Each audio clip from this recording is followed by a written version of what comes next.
November. The kind of month that sinks straight into your marrow.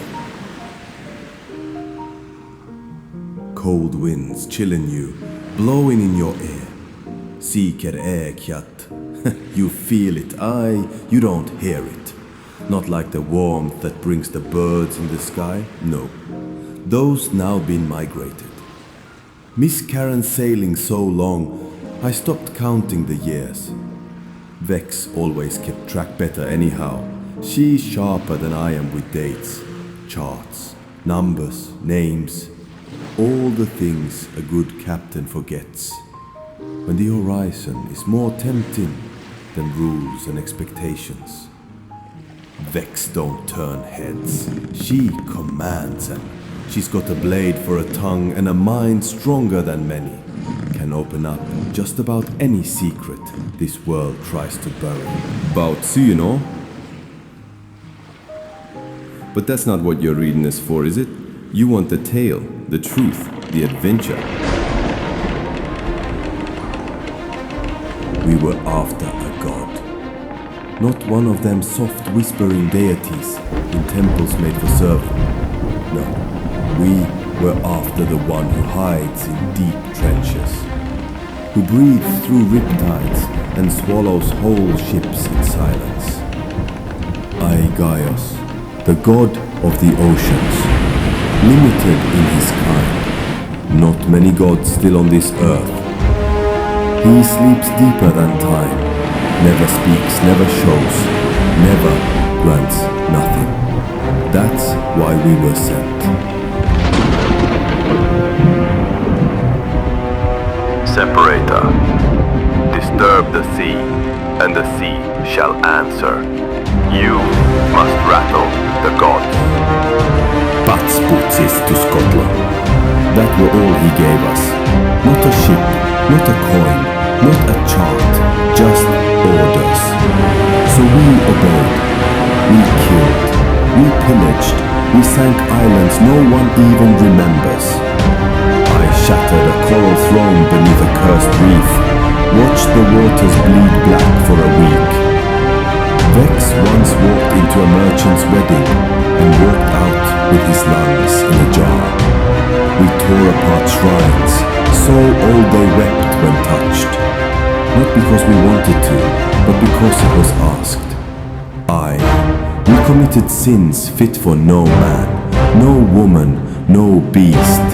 But it were for something larger, something worth breaking the sea open for. And still, nothing. No God, no voice, no ripple in the deep. By the time November rose once again, Vex and I were ghosts. We were sailors living without sleep, pushing further and further into the unknown. But then, something happened. I remember the sky that night, foggy yet clear, shaking green, wrong. The clouds were faded into light, and the stars vanished. And from the edge of the world, I saw it. We saw it. Vex grabbed me by the shoulder. She didn't say a word. She didn't have to. We felt it. The sea was no longer quiet. It were writhing in pain. And when the ocean hurts, gods bleed. So I turned toward the helm, hands still stained from the last rituals we performed off the back of a drowned church. And I said, set the sails, turn us east. The sea is crying. Maybe this time he'll answer. We set our course for the tropical waters, toward the lake where the light rose, toward the scream that broke our silence. A place where the tide might finally speak the name we've been begging to hear. Aigaios. And may the shade kiss me lips if I don't drag him up myself. Our sails near tore themselves free just to get closer. The ocean strained, waves high as mountains. The sky wept strange colored rains, and still, we pushed forward. Because for the first time in years, the sea felt alive again. Not in the usual boring sort of way, no, this were different. The sea was boiling, warning us, or welcoming us, I weren't sure. took us almost a month to reach the tropics. Surprised we see it from as far as we were. The great lake we arrived, it very bright. Water still as death, birds missing, and not a single breeze. But the ripples, they moved on their own, like something beneath was breathing, not deep, close. I looked over the edge of the ship and saw nothing but black water. Vex stood beside me, arms folded, blonde hair tied back in that way she does when she's thinking too loud. She didn't say a word, but I knew that look. It's the one she wears right before we kill something we might regret later. Do we dive? She finally asked. Did she expect me to say no? We've come this far. Ain't no God going to ignore us now. I'd killed for this, lied for this, sunk ships, burned priests, betrayed folk I shouldn't have, for this, to be seen, to be heard by Aigaios. But no thunder cracked, no hand reached from the waves. Instead, the lake was bare, no reflection but of our sins, the folk we failed, the ones we buried. I saw her, the goddess we mistook, Naya, and then a voice came. Dear Voyager, you seeking not to worship, but to awaken. You brought fire to his tides. What will you offer now? Vex didn't flinch. She pulled out the compass we'd stolen from China during the Han Dynasty. Direction. She said, We don't need it anymore. and me, I knelt. I, Captain Matthias Varelli, offered the Florentine diamond. Silence. When I woke, our boat docked against the shores, no longer in the lake. Aigaios heard us.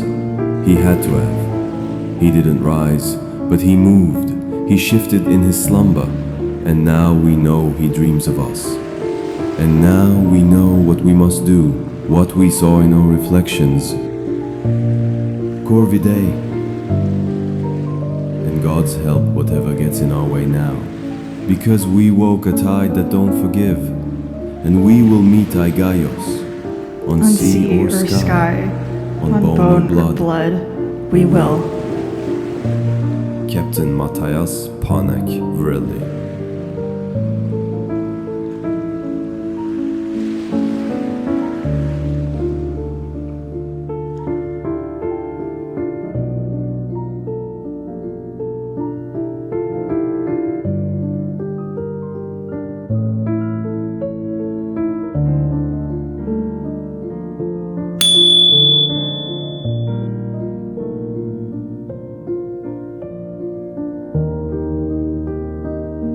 The sun wrote your names in ash long before you spoke them aloud. Wise, who remembers the burn, and bee, who squints at the light thinking it warmth.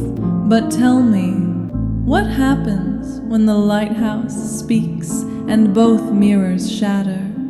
When Lumen, that brilliant liar, tires of reflections and turns to devour the flame. Do you think you'll be able to trust them, darling?